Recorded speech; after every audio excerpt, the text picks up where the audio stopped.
Selamat berjumpa kembali saudara-saudara yang terkasih di kanal Forum 195. Kanal kita bersama untuk mengasihi, melayani, memuji, dan menyembah Tuhan kita Yesus Kristus. Damai kasih Allah menyertai kita semua. Saudara-saudara dan para sahabat kanal Forum 195 yang terkasih, kita bertemu kembali di season 3 video Cik di episode yang ke-6.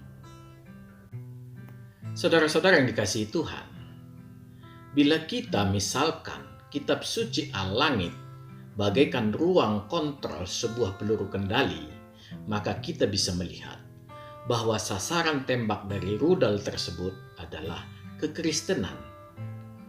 Tujuan utamanya sangat jelas, bagaimana menyamarkan atau membiaskan ajaran yang ada di Alkitab.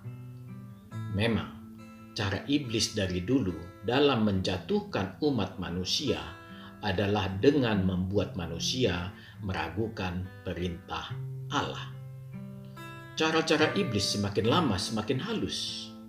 Seluruhnya berlangsung tanpa disadari manusia lagi. Iblis merupakan makhluk yang sangat luar biasa, makhluk roh yang awalnya sempurna, memberontak di sorga, dan dia dibuang bersama pengikutnya ke bumi. Seluruh orang Kristen harus jujur.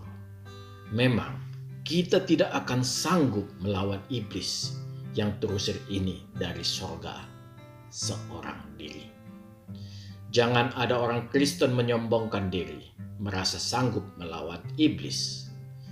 Bahkan mempertontonkannya lewat video bagaikan tukang jual obat. Saya sudah pernah membahas tentang iblis ini di kanal kita ini. Iblis memiliki banyak pengikut dan juga anak-anaknya. Seperti roh jahat, setan, iblis kecil, dan banyak ragam dan bentuknya.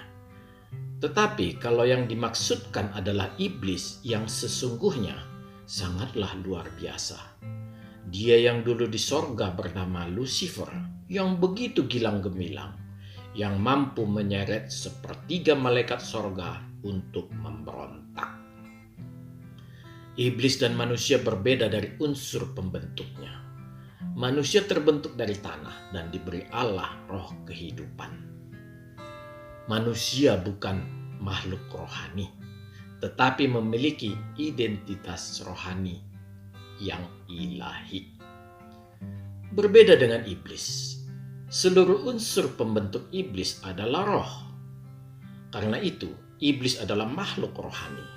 Ketika bibit dosa muncul di pojok hati iblis, maka dengan cepat meracuni seluruh tubuh rohaninya, sehingga seluruh titik di tubuh rohani iblis adalah kejahatan itu sendiri. Inilah yang membuat dia tidak ada ampun lagi. Melihat luar biasanya iblis ini, jangan menyombongkan diri. Berdoa dan berjagalah. Yang engkau temui dan mungkin engkau kalahkan bisa jadi hanya cucu buyut iblis. Yang pasti bukan iblis yang eksklusif. Di kitab Wahyu, kita bisa melihat bagaimana perlawanan iblis sedemikian rupa sebelum dihukum Tuhan. Tampak begitu perkasanya iblis ini. Saudara-saudara yang terkasih, ketika Allah Yahweh bernubuat di kitab Kejadian, pada saat itulah jatuh waktu penghukuman bagi iblis. Inilah membuat iblis berpacu dengan waktu untuk menyeret sebanyak mungkin umat manusia ke dalam dosa. Tetapi Allah tidak ingin iblis berbuat seenak perutnya pada ciptaannya. Allah bertindak mengutus Yesus Kristus menebus dosa seluruh manusia, yang merupakan bagian dari rancangan besar Allah untuk mewujudkan bumi baru dan langit baru.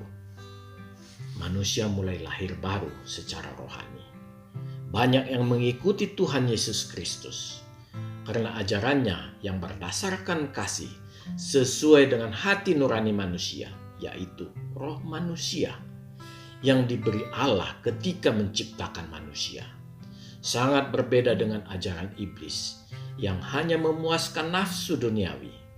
Karena Memang itulah dasar pemberontakan Lucifer ketika dia di sorga, yaitu keangkuhan hidup. Melihat curahan kasih Allah menyelamatkan manusia ini, iblis tidak tinggal diam. Dia membuat rencana besar secara sistematis, terstruktur, dan masif. Lahirlah agama jimat, sebuah mesin perang yang luar biasa. Dalam tempo singkat menggulung sepertiga dunia. Tujuannya adalah memerangi kekristenan. Saudara-saudara yang dikasihi Tuhan, bila kita melihat secara seksama ruang kontrol rudal tersebut, yaitu kitab suci Al-Langit, memang terlihat jelas rencana jahat iblis bagi kekristenan. Iblis tidak mengarahkan rudalnya ke Allah.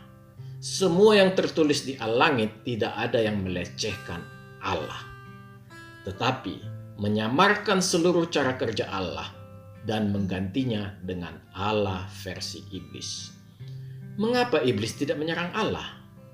Jawabannya sangat jelas. Karena dia tahu dia tidak akan mampu menang. Dia mengenal dengan sangat baik apa dan bagaimana Allah Bapa, Anaknya, dan Roh Kudus. Karena dia dulu adalah ex warga negara sorga. Dia sangat takut dan gentar kepada Allah. Bahkan dia tahu waktu penghukuman baginya sudah dekat. Karena itu dia bertindak sangat cepat. Hanya untuk menyeret manusia untuk menemaninya di neraka yang kekal. Saudara-saudara yang dikasihi Tuhan, kita semua bersyukur bahwa iblis keliru memilih Nabi Kutim sebagai panglima untuk memimpin perang. Secara kemampuan perang, memang Kutim luar biasa. Tetapi terlalu banyak kehidupan pribadinya, nafsu-nafsunya yang tidak terkendali, mendistorsi atau mengganggu rencana iblis. Membuat iblis kewalahan untuk membelanya dari kecurigaan umatnya sendiri. Semua hal ini bisa kita lihat di kitab suci Al-Langit. Bagaimana iblis demi memenuhi keinginan Kutim, panglima perang kesayangannya ini, terpaksa bolak-balik menurunkan ayat-ayat untuk membela Kutim. Apapun itu, iblis bukan makhluk sempurna lagi. Mau tidak mau, terjadilah error dalam menurunkan ayat. Ini sangat tampak dari tidak adanya korelasi antara ayat yang satu dengan yang lain. Ayat-ayat yang saling tumpang tindih, ayat yang saling meniadakan karena bertentangan, dan sangat banyak lagi lainnya, yang semua bertentangan dengan hati nurani. Rencana awal iblis hendak membuat sebuah wahyu yang cantik menjadi compang-camping di sana-sini, sehingga terbukalah dengan jelas. Ternyata hanya hasil dari plagiat atau mengkopi Alkitab dengan maksud merusak ajaran kekristenan. Kegiatan plagiat ditutupi dengan istilah menyempurnakan kitab-kitab sebelumnya. Iblis tahu ayat-ayat yang diturunkannya untuk menambal sulam Al-Langit hanyalah bersifat sementara. Iblis benar. Teknologi internet membongkar habis seluruhnya, menelanjangi Al-Langit. Tapi iblis tidak akan gentar. Dia sudah memiliki fasilitas yang luar biasa. Kendaraannya sudah tersedia dan sangat militan, yaitu agama jimat, lengkap dengan nabinya, Nabi Kutim, dan kitab suci Al-Langit. Tuhan tidak pernah diam. Sekalipun dia sudah mengutus anaknya, Tuhan tetap bekerja melalui Roh Kudusnya, memelihara umat manusia, bukan hanya umat Kristen. Inilah bentuk kasih Allah yang tidak terbatas, universal. Mata batin kita melihat Allah bekerja melalui teknologi dan semua terbuka. Kemasan hadiah nafsu duniawi di sorga yang awalnya disetting iblis dengan baik menjadi luluh lantak dikarenakan Kutim tidak mampu menahan nafsu syahwatnya. Dan yang paling fatal adalah Nabi Kutim ingin menjadi Mesias. Padahal iblis tahu siapa Mesias. Ini yang membuat iblis marah. Iblis tahu itu terlalu vulgar dilakukan. Mengapa iblis marah? Ya, iblis memiliki pengalaman di sini. Dia memberontak ke tahta Allah yang Maha Tinggi karena dia ingin menyaingi Allah. Akibatnya, dia dibuang dan terlunta-lunta dan jauh dari keindahan surgawi yang sangat dirindukannya. Iblis hanya diberi kebebasan untuk mengganggu manusia. Akhirnya, iblis mengutuk Kutim akan mati bagaikan pembuluh nadinya terputus.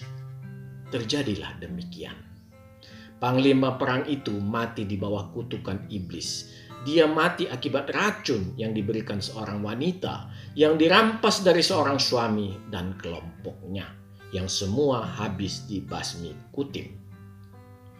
Pengikutnya menantikan Nabi Kutim bangkit dari kematian dengan tidak menguburnya selama 3 hari, sampai semua proses pembusukan di dalam perut Kutim yang terus berlangsung membuat mayat sangat bau, meleleh, dan kehijauan. Kutim tidak pernah bangkit. Pengikutnya kecewa. Mereka telah menantikan selama 3 hari karena mereka melihat bagaimana Yesus Kristus bangkit dari kematian. Dan mereka ingin itu terjadi juga pada Kutim. Mereka salah. Dari sini tampak al-langit sudah digembosi oleh Kutim yang mengatakan Yesus tidak mati. Padahal mereka meniru kebangkitan Yesus dari kematian. Al-langit tidak sekedar bocor halus, tetapi bocor keliling akibat kelakuan Kutim. Kasih sayang iblis yang begitu besar ke Nabi Kutim sampai-sampai memenuhi seluruh keinginan Kutim dengan meluncurkan ayat-ayat yang membelanya. Justru itu yang membuat compang-camping al-langit. Sampai di sini, iblis masih dapat menerima. Tetapi ketika Kutim ingin menjadi Mesias, tidak perlu Allah yang menghukum. Iblis turun tangan sendiri. Dia mengutuk. Terjadilah demikian. Tidaklah mungkin diperbandingkan antara Yesus Kristus dengan Kutim dari sisi apapun. Yesus Kristus mati menebus dosa manusia. 3 hari kemudian dia bangkit karena telah dinubuatkan. Dia bangkit dengan tubuh jasmaninya yang sudah diubah menjadi tubuh kemuliaan. Sementara Kutim mati keracunan dan membusuk baru dikuburkan. Saudara-saudara yang dikasihi Tuhan, sebuah pepatah mengatakan, kemarau setahun dihapus oleh hujan sehari. Kebaikan yang kita tumpuk sedemikian banyak hancur luluh berantakan akibat sebuah kesalahan. Ini berlaku bagi manusia, tetapi bagi Allah tidaklah demikian. Karena Allah sempurna. Di dalam kesempurnaan Allah, Dia tidak akan pernah melakukan kesalahan. Bila kita perhatikan kitab suci al-langit, dari 1000 yang dinyatakan, kita akan memperoleh 1001 kesalahan. Yang lebih gila, 1001 itu seluruhnya urusan duniawi, bahkan sampai ke surganya. Bagi umat agama jimat, bila iblis saja marah ke Nabi Kutim, apakah yang bisa Anda tiru dari dirinya? Bukalah mata batinmu, percayalah, dia manusia yang dosanya pasti lebih banyak dari Anda. Tinggalkan agama jimat, carilah Yesus Kristus, kenalilah Dia. Karena Dialah jalan yang lurus itu, Dia akan menyatakan dirinya kepadamu kalau engkau mencari Dia. Karena Dia ingin engkau selamat, karena Dia mengasihimu. Amin. Tuhan memberkati kita semua. Marilah kita masuk ke saat teduh sejenak.